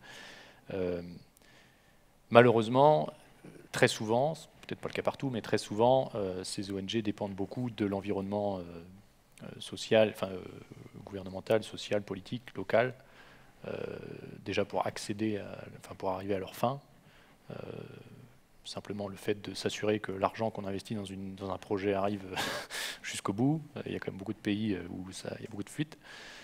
Et puis, un projet, il faut qu'il perdure, il faut qu'il soit durable, il faut qu'il se tienne. Et évidemment, il suffit d'un balayage politique pour que tout s'effondre après quelques années. Donc, c'est pour cette raison que personnellement, encore une fois, j'ai beaucoup de respect pour ceux qui font de l'aide au développement parce que c'est utile. J'ai considéré, moi, que étant français, citoyen d'un pays puissant, il ne faut pas l'ignorer, je pense que le niveau étatique est le plus pertinent dans son engagement si on veut aller au cœur de la décision, au cœur de l'impact sur nous-mêmes et sur ces personnes qui émigrent. Et je vais peut-être rajouter un dernier truc, c'est sur pourquoi le national, parce que je ne l'ai pas dit tout à l'heure. Aujourd'hui, les politiques on va dire les démocrates, pour les appeler au sens très large, qui sont un peu effrayés par la montée de l'extrême droite, vont pour des raisons électoralistes et politiques, je le disais, se baser sur ce constat d'extrême droite un peu faussé, mais en tout cas vont essayer d'agir sur ce sujet migratoire qu'ils vont considérer comme problématique. Le cœur du souci, c'est que si l'extrême droite est dangereuse politiquement, c'est parce qu'elle va chercher le cœur des personnes les plus fragiles de notre société, en leur disant « Oula, attention, regardez, il y a des étrangers qui arrivent, et peut-être même que votre situation qui est déjà bien nulle va être dégradée à cause d'eux, parce qu'ils sont encore plus vulnérables que vous. » La réponse à cela, c'est pas vraiment d'éviter que les migrants viennent chez nous, puisqu'on l'a bien démontré par tout un tas de moyens que ce n'est pas la cause de tous les maux. C'est surtout d'agir sur ces vulnérables. Si on veut faire baisser le poids de l'extrême droite en Europe, et ça concerne toute l'Europe, il y a même des États qui ont déjà été pris par eux, c'est avant tout d'agir sur leur électorat, sur les personnes qui les soutiennent. Non pas les mépriser, les blâmer, mais les soutenir, les aider. L'insécurité qui justifie les départs depuis l'Afrique ou le Moyen-Orient, elle est aussi vécue chez nous. Et ça, c'est ce qui fait le cœur de mon engagement en politique aujourd'hui, c'est d'agir d'abord sur l'insécurité de toutes les personnes qui sont sous notre responsabilité. Ça concerne les étrangers, pour ce qui est par exemple sur du climatique et du diplomatique ou militaire, mais ça concerne aussi surtout nos propres citoyens qui sont trop sensibles aujourd'hui à ces discours xénophobes et qui du coup le deviennent en quelque sorte. Mais non, c'est pas fatal. Ces gens-là, on peut les aider, on peut avoir des politiques beaucoup plus ambitieuses de lutte contre la pauvreté, contre les inégalités. On n'a plus que quelques minutes. On peut dépasser de 5-6 minutes. Je crois qu'il y avait... Alors, il y a une question là de monsieur, puis après une question là. Je vais vous donner la parole en un mot et en 1 minute, même si c'est très court, je le sais. Juste la question sur l'Europe, parce que dans ce livre, encore une fois, bien sûr, il en est question. De la déception aussi, par moment, des décisions des dirigeants européens, par moment, et surtout en 2018, quand ils ont un petit peu permis aux Libyens de se charger aussi des migrants. On voit une grande déception. On parle souvent de rêve européen. Là aussi, c'est encore un fantasme qu'on a de ceux qui fuient simplement leur pays et qui ne rêvent pas au départ d'Europe et qui simplement rêvent de partir. Il y a aussi ce rêve d'Europe des Européens qui se sentent européens et qui ont rêvé d'une Europe. Comment vous voyez ça, vous, aujourd'hui, et quel regard vous posez ou quel rêve européen vous avez? Pas forcément, j'ai pas forcément envie d'une réponse politique. J'ai plutôt envie de la réponse du marin engagé dans l'humanitaire puis dans la politique. Vous comprenez ma question. C'est pas une réponse d'un politicien que vous. Bon, j'enlève ma casquette de politicien. C'est vrai que ça détache un peu sur moi la politique, malheureusement. Non, mais c'est une bonne question, surtout sur un territoire aussi européiste qu'ici. Moi, j'espère de l'Europe de rayonner, de continuer de rayonner. Et c'est d'ailleurs ce rayonnement qui la rend si attractive. Je suis persuadé que face à tous les défis qui se présentent à nous, il n'y a que par le collectif qu'on peut y parvenir. Il n'y a que par le collectif qu'on peut y parvenir. On a été entaché, enfin pardon, je repars dans le politique, mais l'Europe est un idéal de collectivisme qui est inabouti, qui, je l'espère, enfin, ne sera jamais abouti d'ailleurs, parce que l'histoire évolue, mais c'est un idéal de collectivisme où on arrive à dépasser notre souveraineté habituelle, on arrive à partager des choses, des ambitions, des moyens, des ressources, à mutualiser des risques. C'est comme la base du collectivisme. Et moi, j'y crois encore beaucoup. Et la grande beauté de l'Europe, au-delà des aspects économiques, c'est qu'on l'a fondée sur des valeurs humanistes, qu'il est essentiel de préserver, j'en ai largement parlé. De protéger et puis de faire évoluer, parce qu'il y a encore beaucoup de travail pour les femmes, pour les migrants. Voilà. Là, pardon, allez-y. Oui, bonsoir. J'ai un peu atterri par hasard ici et je suis d'autant plus heureux d'être ici, tant je ressens de l'admiration ou de la reconnaissance pour votre témoignage et votre engagement, Monsieur Laurent. J'avais une question plus personnelle à vous poser. Est-ce que pendant votre intervention, vous ou l'équipage étiez en suivi psychologique, et est-ce qu'éventuellement pour vous, ce livre, c'est une forme de thérapie à titre personnel? Voilà. Oui, j'ai appris un terme qui est très classe, c'est le vertu cathartique de l'écriture. C'est très classe de le dire comme ça, du coup je l'introduis pour ne pas avoir l'air trop péteux. Oui, ça m'a aidé à mettre en place des choses, à mettre mettre de la raison sur l'absurde, je l'ai dit tout à l'heure, parce que ça m'a beaucoup perturbé de ces situations complètement aberrantes, qui n'ont aucun sens a priori, et d'aller chercher un fil conducteur dans le raisonnement et d'aboutir sur aussi des conclusions. C'est bien de fermer des parenthèses parfois pour ne pas trop se charger. Voilà, moi, comme je disais tout à l'heure, j'ai eu la chance de n'avoir jamais vécu de situation tragique. J'ai jamais vu personne mourir devant moi. Ça m'a beaucoup préservé, ce qui m'a permis derrière de prendre donc des responsabilités, de prendre des décisions dans des situations complexes, chose que certains de mes collègues n'étaient plus en mesure de faire. Ça me permet de témoigner aussi, chose que certains de mes collègues ont du mal à faire parce que là, ils auraient déjà fondu en larmes il y a 1 heure. Donc oui, c'est utile pour moi, j'espère que c'est utile pour les gens qui lisent ce livre ou qui m'écoutent là ce soir, ou au-delà. Et puis, c'est tout l'intérêt de tout cela, quoi. C'est partager en mettant des mots, en mettant un raisonnement, en mettant un récit, ça permet aussi de le partager plus facilement, que les gens puissent le capter plus aisément, pas simplement des bribes. Voilà.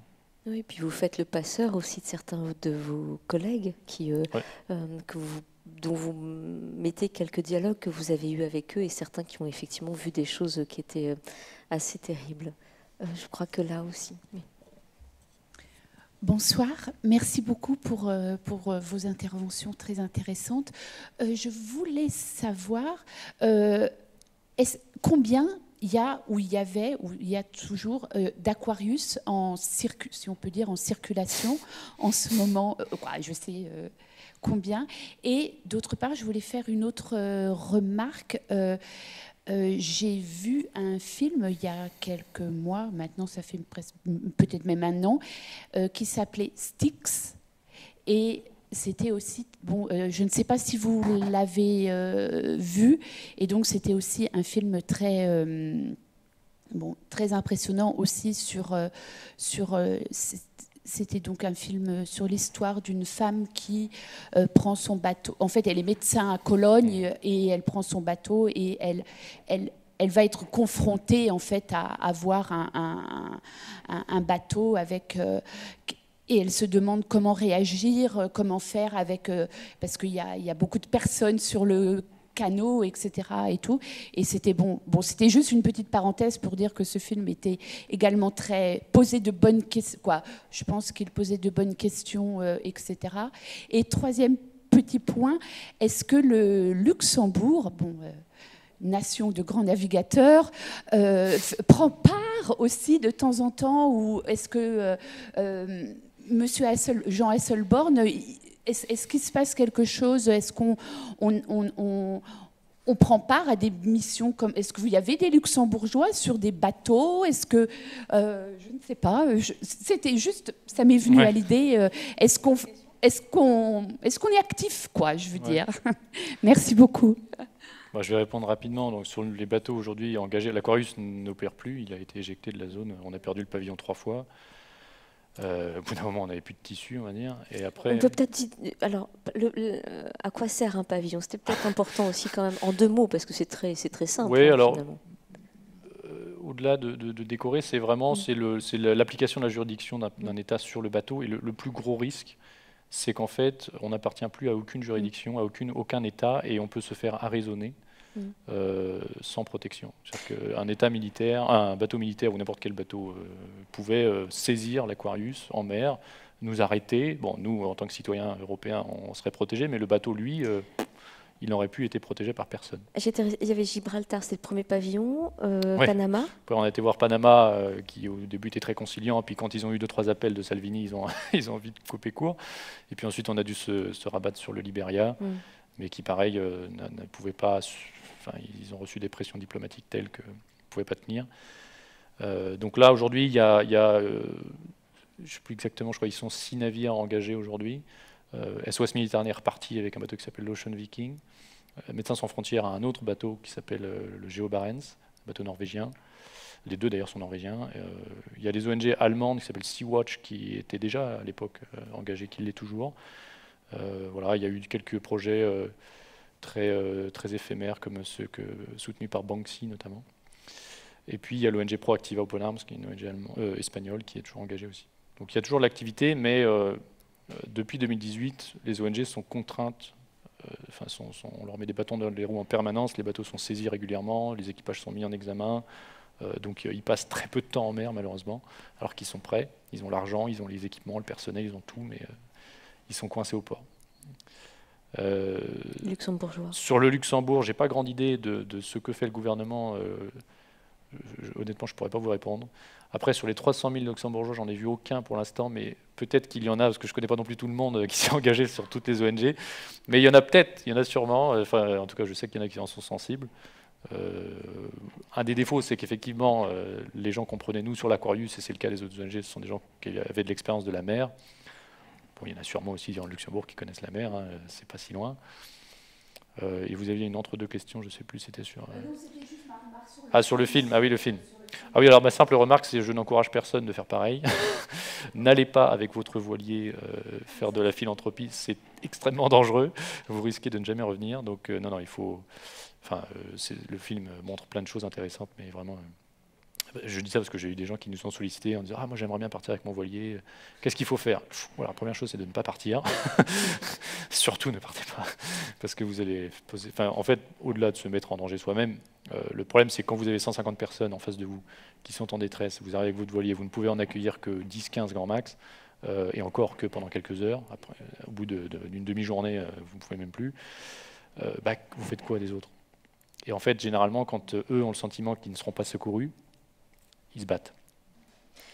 Et donc, ça met 100 personnes dans l'eau et il y a 100 morts. Ils se battent ou ils sautent très vite parce qu'ils ils se battent arriver. Pour essayer d'être eux-mêmes sauvés et à la place des autres. Quand nous, une des premières choses qu'on disait, je disais au tout début pour les rassurer, c'est vous allez tous être sauvés. Vous inquiétez pas. Vous avez le gros bateau là-bas, il y a largement la place pour tout le monde et là, tout de suite, ça descend d'un cran. Parce qu'il y a cette crainte de ne pas être secouru et de perdre le fil de la bataille. Et puis c'est pas tout, c'est après qu'est-ce qu'on fait avec eux quand on les a sur le bateau. Ouais, après, l'humanitaire, c'est un métier. Il faut avoir l'équipement médical parce que beaucoup d'entre eux sont blessés. Et on ne peut pas, comme ça, juste avec un pansement. Ce qui frappe en vous lisant, c'est aussi leur regard, les yeux. Hein. Quand vous arrivez, en plus, il y a beaucoup d'aide la nuit. Enfin, c'est arrivé souvent. Et avec les lampes, quand vous les éclairez, vous voyez ces yeux qui sont toujours des yeux de gens qui ont peur. C'est la peur qu'on lit. Oui, c'est la peur. C'est une peur tout à fait naturelle et qui est en plus exacerbée par les très mauvaises conditions physiques et mentales dans lesquelles ces personnes sont. Et donc on essaye tout de suite de les rassurer, de réduire cette peur pour avoir leur complicité.